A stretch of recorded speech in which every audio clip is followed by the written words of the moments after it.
Students, आज की video में हम डिस्कस करने वाले हैं एक बहुत ही इंटरेस्टिंग टॉपिक न्यूक्लियोसाइंथिसिस का। आप सबको पता है कि यूनिवर्स में 118 एलिमेंट्स पाए जाते हैं, उनमें से 92 नेचुरली पाए जाते हैं और 26 सिंथेसाइज किए जाते हैं। आप सबको ये भी आइडिया होगा कि 26 को ह्यूमन लेबोरेटरीज में सिंथेसाइज करते हैं और जो 92 है वो नेचुरली पाए जाते हैं। पर नेचर में वो एलिमेंट किस तरह से बने हैं आज हम वो जानेंगे और उसी प्रोसेस को न्यूक्लियोसाइंथिसिस कहते हैं। न्यूक्लियोसाइंथिसिस एक ऐसा टॉपिक है जिसको यूनिवर्सिटी लेवल पर पढ़ाया जाता है, मींस ये सिलेबस का हिस्सा होता है। तो ये एक इम्पॉर्टेंट टॉपिक है, इसलिए ये फ्यूचर में आपके काम आ सकता है। और इसके अलावा वैसे भी बड़ा इंटरेस्टिंग टॉपिक है, नॉलेज के पॉइंट ऑफ व्यू से आपको पता होना चाहिए। तो दोनों पॉइंट ऑफ व्यू से आज का जो वीडियो है वो इंपॉर्टेंट होने वाला है, जिसका टॉपिक है न्यूक्लियोसाइंथिसिस।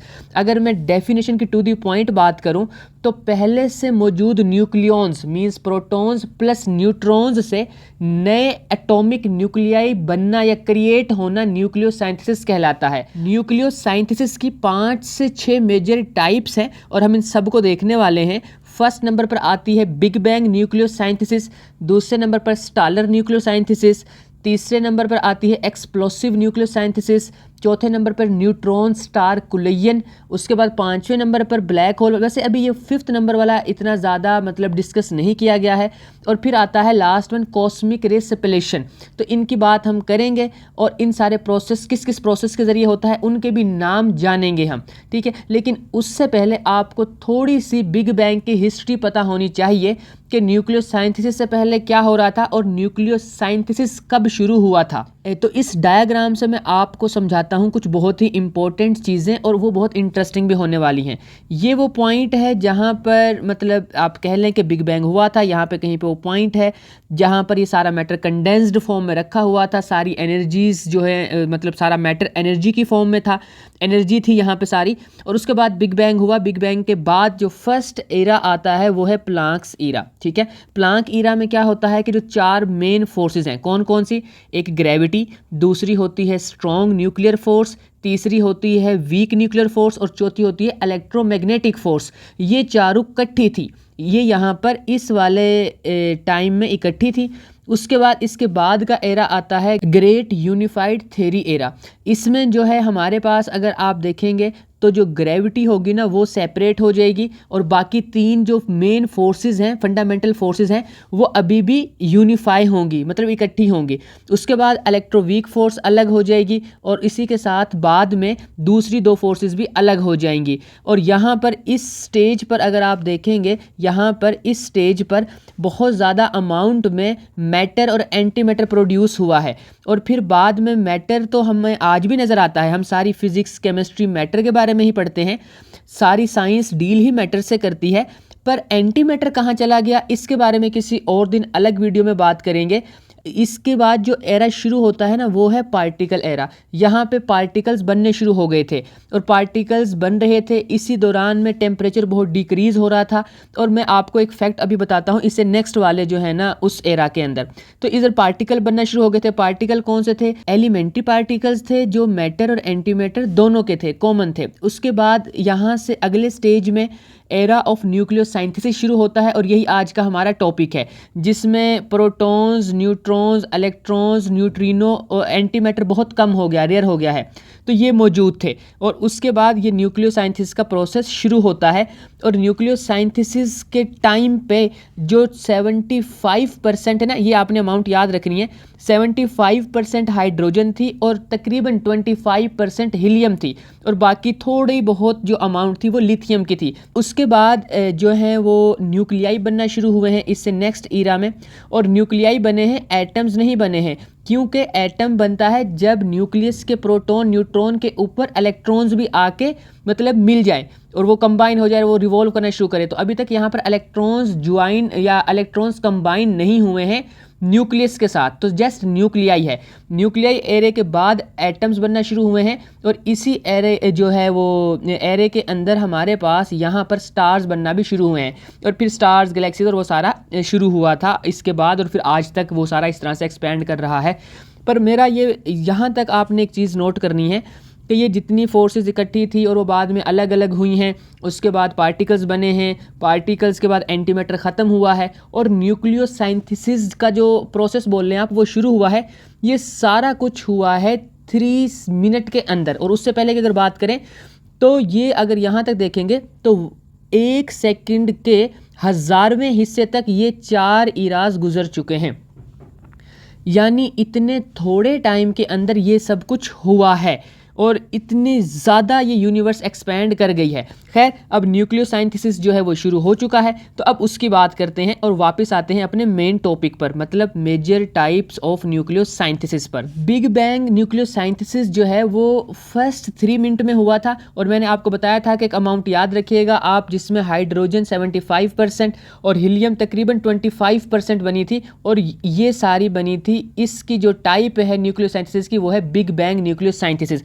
उसमें ये सारे जो है ना वो मतलब बहुत ज़्यादा अमाउंट में हाइड्रोजन और हीलियम बनी थी और इस हाइड्रोजन और हीलियम से ही बाकी सारे जो हैं वो एलिमेंट्स बने हैं। हम आगे देखेंगे वो कैसे। और ये हमारे पास आ जाते हैं वो रिएक्शंस जिनकी वजह से ये दोनों जो है हाइड्रोजन और हीलियम बनी थी। अब उसके बाद ये दोनों बेसिकली ना गैसेज हैं और स्टार में सबसे ज़्यादा पाई जाती हैं। अब हमने देखा था कि वहाँ एटम्स बनने लग गए थे, न्यूक्लियाई जो है वो कंबाइन, जो इलेक्ट्रॉन्स जो वो न्यूक्लियाई के साथ कंबाइन होना शुरू हो गए थे। एटम्स के बाद स्टार्स बनना शुरू हो गए थे और फिर अगली जो न्यूक्लियोसाइंथिसिस की टाइप आती है वो आती है स्टार्स के अंदर। स्टालर न्यूक्लियोसाइंथिसिस होता ये है कि इसमें होते हैं फ्यूजन रिएक्शंस और फ्यूजन रिएक्शन किस किस के, हाइड्रोजन के, हीलियम के, दोनों के होते हैं। और फ्यूजन रिएक्शन से एलिमेंट्स बनते हैं आयरन तक, तकरीबन आयरन निकल आप कह लें, वहाँ तक एलिमेंट्स बनते हैं। वैसे मैं आपको यहाँ पे एक पीरियोडिक टेबल भी दिखाऊंगा जिसमें मैंने मतलब मैंने नहीं, वो विकीपीडिया से मैंने उठाया वो पीरियोडिक टेबल, मैं वो आपको शो करवाऊंगा जिसमें प्रॉपरली ये दिखाया गया है कलर के साथ कि कौन सा एलिमेंट किस वाले प्रोसेस में बना था। तो उससे और अच्छे तरीके से आप देख लेंगे, क्योंकि देखने से और अच्छे तरीके से समझ आ जाती है। अभी ये टेक्स्ट है, मैं इसको थोड़ा एक्सप्लेन कर रहा हूँ। तो जो स्टार्स के अंदर पहले मौजूद होती, अभी भी अगर आप देखेंगे तो स्टार्स के अंदर सबसे ज़्यादा हाइड्रोजन और हीलियम गैस मौजूद होती है और फिर उनके फ्यूजन से बाकी सारे एलिमेंट्स बनते हैं और वो कहाँ तक बनते हैं, आयरन तक बनते हैं वो, ठीक है। आयरन और अगर मतलब आप निकल को भी इसमें इंक्लूड कर लें, आयरन एंड निकल तक बनते हैं और ये सारा न्यूक्लियर फ्यूजन रिएक्शन की वजह से हो रहा होता है और इस वाली टाइप को स्टेलर न्यूक्लियोसाइंथिसिस बोलते हैं। इसके बाद नेक्स्ट वाली आती है एक्सप्लोसिव न्यूक्लियोसाइंथिसिस। ये सुपरनोवा के एक्सप्लोड करने से होता है और सुपरनोवा के अंदर जो एलिमेंट्स बनते हैं वो सिलिकॉन से लेकर निकल तक बनते हैं और इसमें बहुत ज़्यादा जो है ना एनर्जेटिक इन्वायरमेंट होता है और वहाँ पे ये जो एलिमेंट्स हैं वो सिंथेसाइज हो रहे होते हैं और किस प्रोसेस के थ्रू होते हैं वो भी मैं अभी सारे प्रोसेस इकट्ठे करके मैं आपको बता दूंगा। वैसे यहाँ पे एक प्रोसेस आपको नज़र भी आ रहा होगा, वो है RP process, rapid proton absorption इसको आप कह सकते हैं। और नेक्स्ट हमारे पास इससे जो नेक्स्ट वाली टाइप है वो है न्यूट्रॉन स्टार कोलिजन। जो बड़े बड़े स्टार्स होते हैं वो आपस में कोलाइड भी कर जाते हैं, वो आपस में मर्ज कर जाते हैं और उसके प्रोसेस में भी हमारे पास कुछ एलिमेंट्स बनते हैं जैसे कि गोल्ड वगैरह। तो गोल्ड बनता है न्यूट्रॉन स्टार के मर्ज होने से या कोलाइड करने से, उनके टकराव से। उसके बाद ये जो है इसके बारे में कोई ख़ास जिक्र नहीं किया हुआ यहाँ पर भी, जो ब्लैक होल एक्रीशन डिस्क न्यूक्लियोसाइंथिसिस है, लेकिन इसकी बात मैंने की हुई है कि ये डिस्क होती कौन सी है, इसकी बात मैंने की हुई है अपने ब्लैक होल वाले वीडियो के अंदर। उसके बाद है कॉस्मिक रे सेपरेशन और इस वाली जो रे है इसके अंदर ये जो कॉस्मिक रेज होती हैं ये किसी मैटर के ऊपर गिरती हैं और फिर वहाँ से भी कुछ एलिमेंट्स बन सकते हैं और उनमें टाइप कौन सी शामिल है, बेरिलियम और बोरोन को ज़्यादातर उसमें इंक्लूड किया जाता है कि ये बनते हैं इस प्रोसेस के थ्रू। तो आपने सारे प्रोसेस देख लिए हैं एक दफ़ा में, मतलब ये आपने टाइप्स देख ली हैं। प्रोसेस में आपको दिखा देता हूँ कौन कौन से इंक्लूड होते हैं इसके अंदर। एक तो न्यूक्लियर फ्यूजन आपने अभी देख लिया था, उसके बाद हाइड्रोजन बर्निंग, उसके बाद होता है SNO साइकिल, मैं आपको शो भी कर दूंगा ये वाला cycle, helium burning, carbon burning, neon burning, oxygen burning and silicon burning तक होता है। उसके बाद S प्रोसेस होता है जिसको स्लो न्यूट्रॉन अब्जॉर्प्शन भी कह सकते हो आप, R वाले को रैपिड कहते हैं, ठीक है, रैपिड जो है न्यूट्रॉन अब्जॉर्प्शन। ये होता है सुपरनोवा एंड न्यूट्रॉन जो न्यूट्रॉन स्टार्स होते हैं वो मर्ज होते हैं, या फिर RP प्रोसेस और P प्रोसेस से ये सारे जो एलिमेंट्स हैं वो सिंथेसाइज होते हैं। अब आते हैं उस पीरियोडिक टेबल के अंदर जिसमें आप आप एक डायग्राम की हेल्प से बहुत अच्छे तरीके से समझ सकते हैं कौन सा एलिमेंट किस प्रोसेस से बना है। इस पीरियोडिक टेबल में बहुत अच्छे तरीके से सारे मेथड्स लिखे हुए हैं और उनमें बताया हुआ है कि कौन सा एलिमेंट किस प्रोसेस से बना है। जैसे आप देखेंगे कि जो बिग बैंग की फ्यूजन थी उसमें से सबसे ज़्यादा हाइड्रोजन बना था, उसके बाद हीलियम बना था और थोड़ी सी अमाउंट में लिथियम बना था, जो कि लाइट ब्लू कलर से शो किया हुआ है।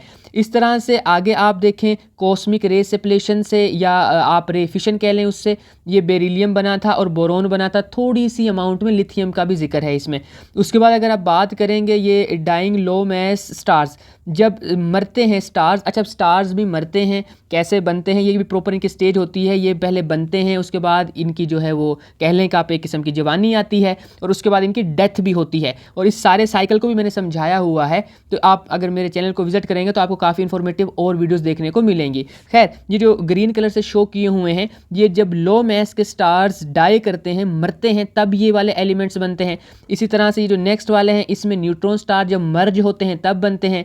और ये जो येलो कलर है, इसमें जब मैसिव स्टार्स, बड़े वाले स्टार्स एक्सप्लोड करते हैं तो वो बनते हैं। जैसे उसमें अब ये है ऑक्सीजन, फ्लोरीन, नियोन वगैरह, यहाँ aluminium, silicon, phosphorus, sulphur, chlorine, argon, ये सारे जो हैं वो बन रहे हैं। और इससे नीचे वाली पूरी लाइन ये सारे बन रहे हैं किसके अंदर, ये हैं जब मैसिव स्टार एक्सप्लोड करते हैं तब। और उसके बाद वाइट ड्वार्फ, अब वाइट ड्वार्फ क्या होता है ये भी मैंने समझाया हुआ है ब्लैक होल वाले वीडियो में। तो वाइट ड्वार्फ जो होते हैं जब वो एक्सप्लोड करते हैं तो फिर ये जो आपने देख रहे होंगे यहाँ पे जिंक है, कॉपर है, निकल है, कोबाल्ट है, आयरन है, ठीक है, मैग्नीज है, इस तरह क्रोमियम है, ये जो है ना ये एलिमेंट्स तब बनते हैं। थोड़ी सी पोटाशियम और कैल्शियम भी उसी तरह से उन्हीं प्रोसेस में बनती है और बाकी बनती है मैसिव स्टार के एक्सप्लोड करने से। तो ये हो गए। उसके बाद कुछ एलिमेंट्स ऐसे हैं जिनको हम ह्यूमन सिंथेसाइज करते हैं और वो मोस्टली स्टेबल नहीं होते हैं, और उनमें ये आपको लास्ट पर कुछ नज़र आ जाएंगे, और बाकी 118 तक हम ही सिंथेसाइज करते हैं। तो आई होप कि आपको ये समझ आ गया होगा कि एलिमेंट्स बनते कैसे हैं। तो ये सारे वो प्रोसेस हैं जिनसे वो जो नेचुरल एलिमेंट्स थे ना वो बनते थे, और लास्ट पे हमने ये भी देख लिया है कि ये वो जो है कुछ प्रोसेस हम खुद कर रहे होते हैं जिनसे हम सिंथेसाइज कर सकते हैं एलिमेंट्स।